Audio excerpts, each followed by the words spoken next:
everybody, Nike here. After 3 long years, Heart of Thorns is here, and we get access to elite specializations to take the professions that we had to completely new places. Before I start, I want to specifically address that this guide is not a build guide for raids. Raids are a completely different animal than dungeons or fractals, and this guide does not offer any insight into how you should build your thief for raiding. If and when a stable quote-unquote raid meta is established, we will revisit the subject and put out guides for the different classes and raids and the different roles that they will take. But for now, please let this video serve as a build guide for Thief in dungeons and high-level fractals. So, overview of the Thief. Thief is in a fairly precarious spot in the meta currently. In Fractals, the stealth and blind role that the Thief used to have is done nearly as well as by the Engineer, not to mention the Engineer has better DPS than the Thief. That's because after the specialization patch, the Thief DPS was nerfed quite a bit. They lost a couple damage modifiers. It has recovered a bit with the Daredevil, but it no longer occupies the place it was before, which was above everyone except the Elementalist. And there was a big gap. You had Thief and Elementalist at the top, and then you had a big gap between everybody else. That's no longer the case, since the Elementalist, now the Engineer, and the Revenant are all as high or higher than Thief on the DPS list, which also makes the Thief's lack of utility, relatively speaking, compared to those professions, a big problem for the Thief when building a team. That said, Thief is still a very powerful profession, and let's get into the build. Alright guys, so for gear, I recommend, for your armor, full Berserker with Runes of the Scholar, and full Berserker trinkets and Berserker weapons. This is a very simple loadout, and it really hasn't changed since day one of the Thief, and doesn't show really any signs of changing. For weapons, your main weapon set will be Dagger with Sigil of Air and Sigil of Force. And then, if you want to min-max, you can bring additional daggers that have a Night Sigil or specific slaying sigils. But for most fractal content, you can get away with Air and Force, since those are the best daytime weapon sets. And if you just want to have one Night Dagger as backup for the Night Fractals, then you'll have all your bases covered in any situation. On swap, your secondary weapon set should be sort of like based around utility. You can bring short bow for blasts or mobility, pistol for CC and blinds, and lastly, you can use sword main hand, but sword main hand should be used with pistol offhand for content where the survivability of pistol whip is necessary to live. But to be honest, once you're an experienced Thief, this is fairly rare. One thing I do want to touch on is the staff for the Thief that it gets with Daredevil now. Staff is a rather good DPS weapon. However, the best attack, Weakening Strike, is tricky to use effectively, since it's a movement skill that hits 3 times as it moves you through. If you fail to land all 3 hits, it's a pretty big DPS loss, and since it is a movement skill that moves you through your target, it can put you in really poor positioning and get you killed. In a vacuum, on a spreadsheet, staff DPS is nearly as good, if not better, than Dagger. However, in practice, it is vastly more difficult to use than Dagger. And the only real reason to use staff is sort of the novelty factor of that it's new, and because it can cleave trash mobs.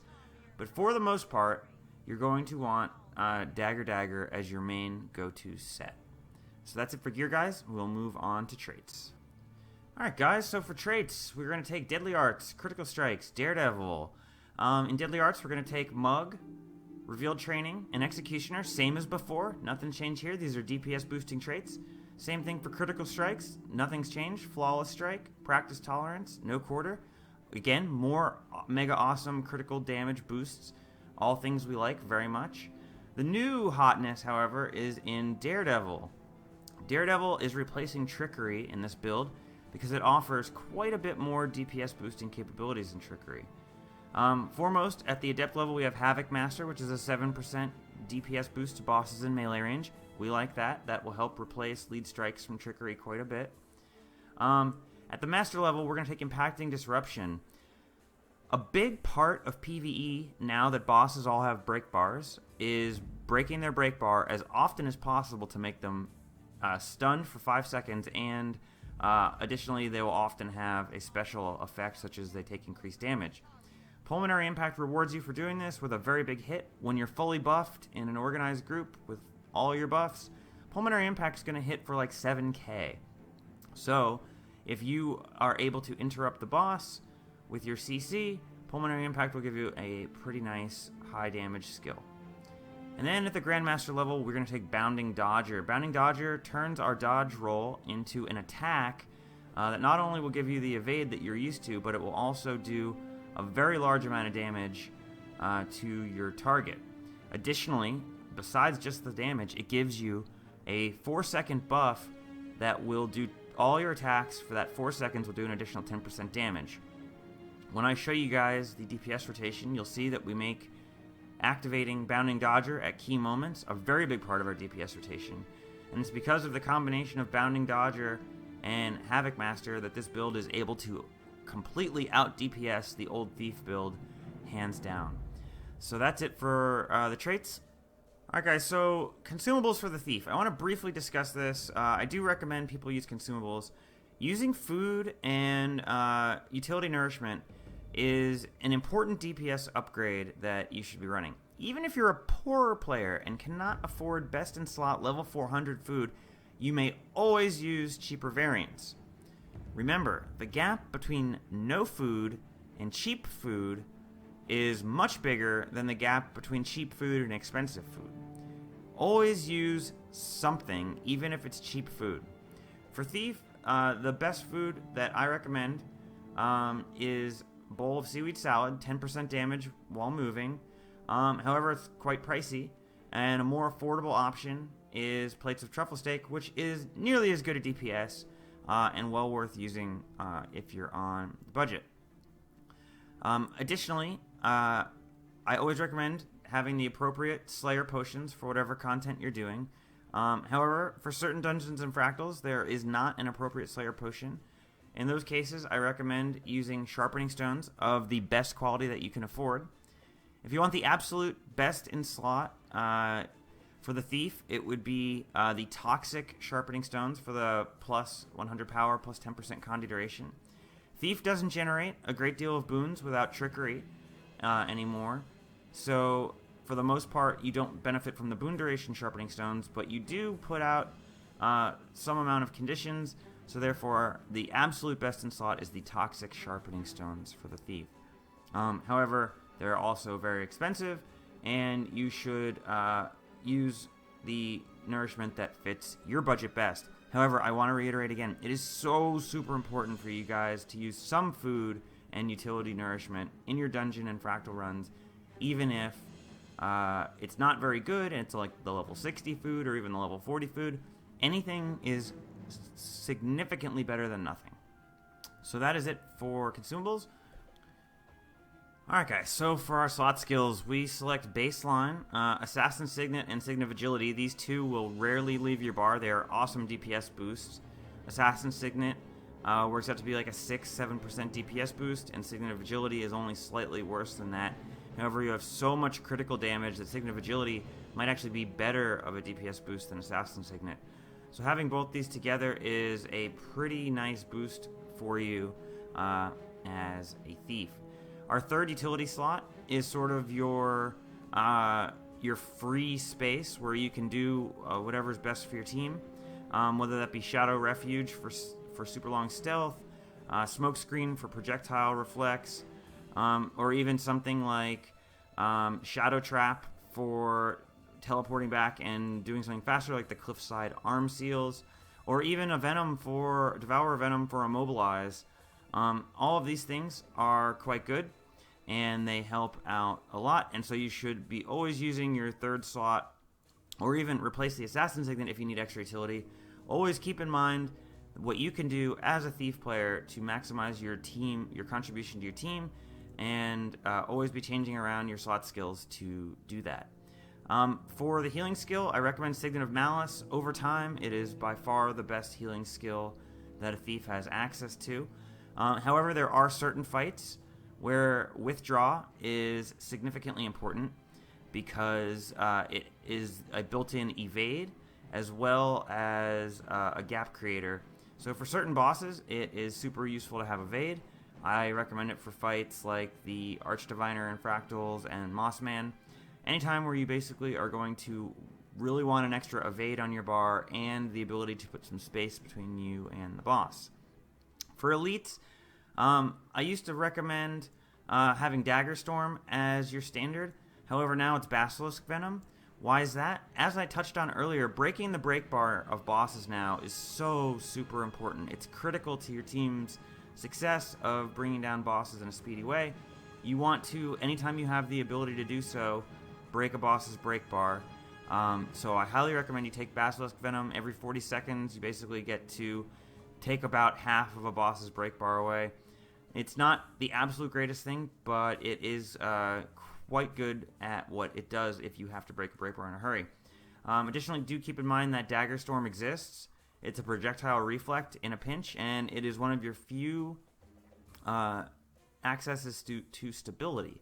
So if those are things that you need, projectile reflex or stability, don't forget that you do have access to it, even if you stick with the Basilisk Venom as your standard go-to elite skill. So with that said, moving on, we'll discuss DPS rotations real quick. Alright guys, DPS rotations. Daredevil gives us the new tool in our arsenal for DPS rotations, Bounding Dodge. Not only does your dodge deal damage like a warrior's, but for 4 seconds afterwards, you'll get that 10%, that awesome 10% damage buff. So basically, very simply, the optimal rotation is dodge, cloak and dagger, and backstab, followed by auto attacks until your initiative is full again, and then dodge to restart the chain and repeat. It's simple sounding, but the difficulty of the rotation is that making sure your positioning is good, as the dodge is still a bit clunky, the animation, and can put you in some poor positioning. When your target reaches 25% health remaining, you can go into Heartseeker spam mode. For bosses with low toughness and hit points, activating Assassin Signet and spam Heartseeker till it's dead. For bosses with high toughness and significant hit points, do a rotation of Heartseeker, auto-chain Heartseeker until dead without activating your Assassin Signet. I will show a brief clip of this in motion.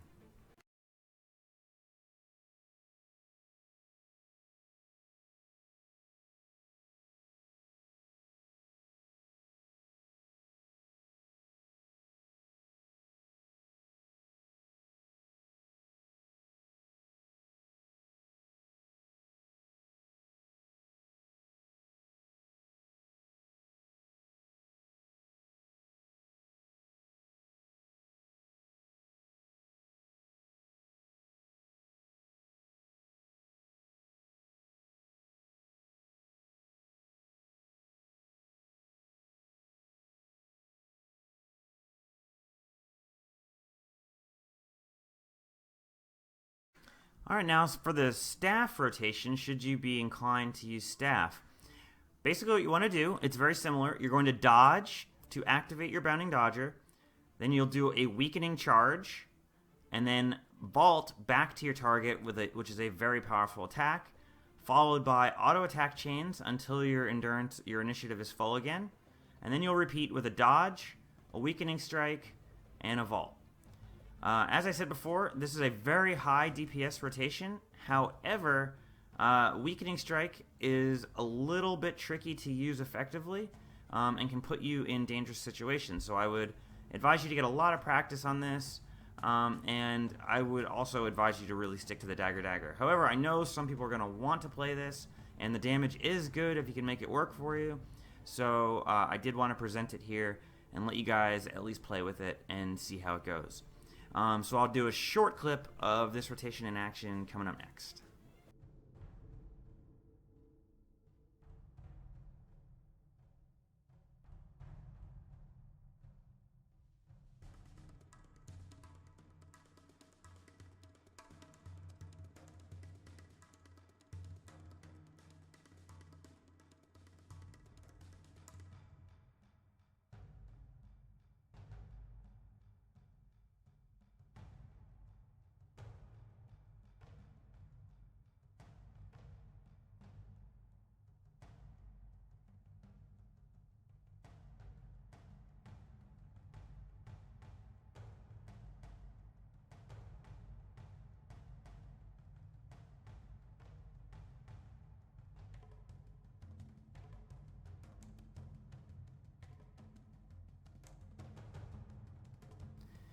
Alright guys, so that is it. I hope you enjoyed the updated Thief build guide for Dungeons and Fractals. If you have any questions, please feel free to ask me in the comments, and I will do my absolute best to answer them.